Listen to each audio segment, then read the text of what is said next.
adik-adik, kembali lagi dengan saya Kintania.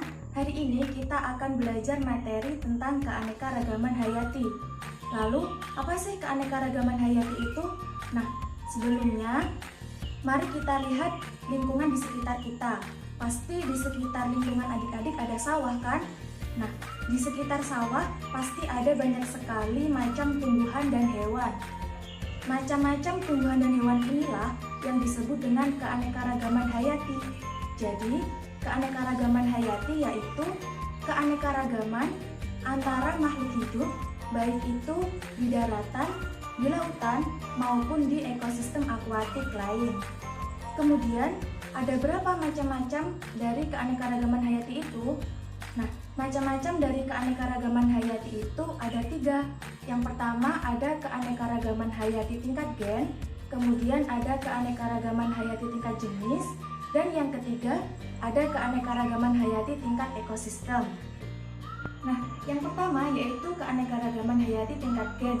Jadi keanekaragaman hayati tingkat gen yaitu perbedaan susunan gen dalam satu spesies makhluk hidup. Nah, bisa kita ambil contohnya yaitu pada bunga mawar.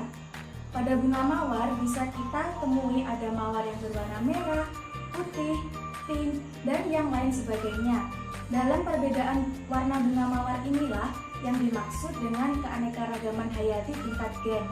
Kemudian, yang kedua yaitu contohnya pada mangga. Seperti mangga golek, mangga madu, mangga apel. Nah, dari berbagai macam variasi mangga ini juga yang disebut dengan keanekaragaman hayati tingkat gen. Yang kedua yaitu keanekaragaman hayati tingkat jenis. Jadi, keanekaragaman hayati tingkat jenis yaitu variasi atau perbedaan antar spesies yang masih dalam satu keluarga atau satu famili. Nah, bisa kita ambil contohnya yaitu pada kacang-kacangan. Ada kacang buncis, kacang hijau, kacang kapri. Nah, ini termasuk dalam keanekaragaman hayati tingkat jenis. Yang mana antara kacang-kacangan ini masuk dalam satu famili, yaitu famili Leguminosae atau kacang-kacangan.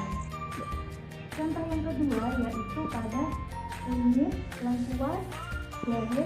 Nah, dari ketiga ini termasuk dalam satu famili yaitu famili Vinigraceae. Jadi masih termasuk dalam contoh keanekaragaman hayati tingkat jenis.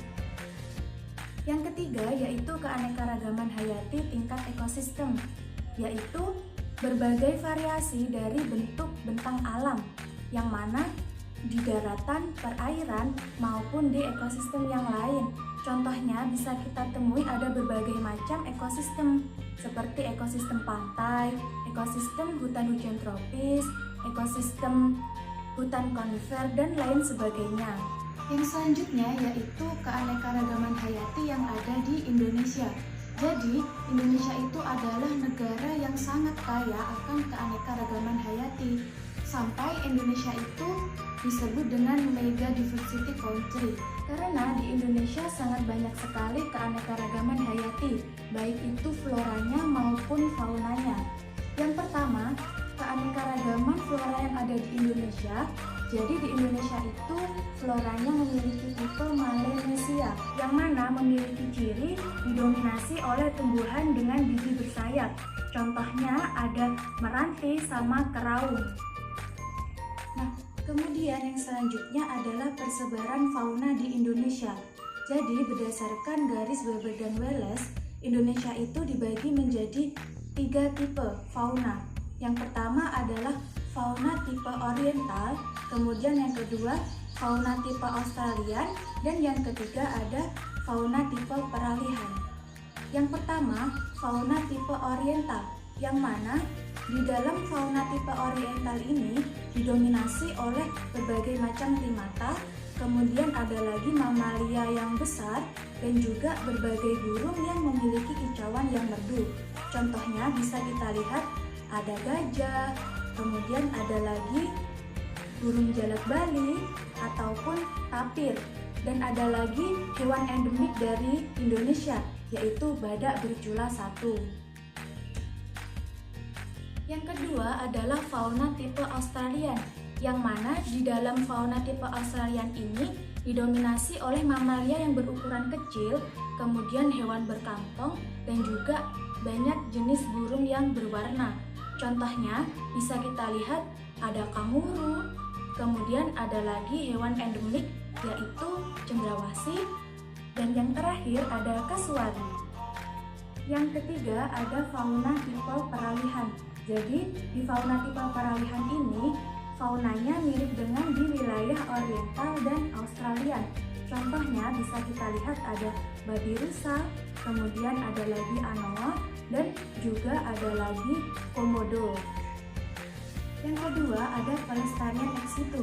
Jadi pelestarian ex situ yaitu pelestarian yang dilakukan di luar habitat aslinya. Contohnya seperti ada kebun raya, seperti kebun raya Purwodadi, kebun raya Bogor, dan lain sebagainya. Kemudian ada lagi kebun binatang dan kebun plasma nutfah.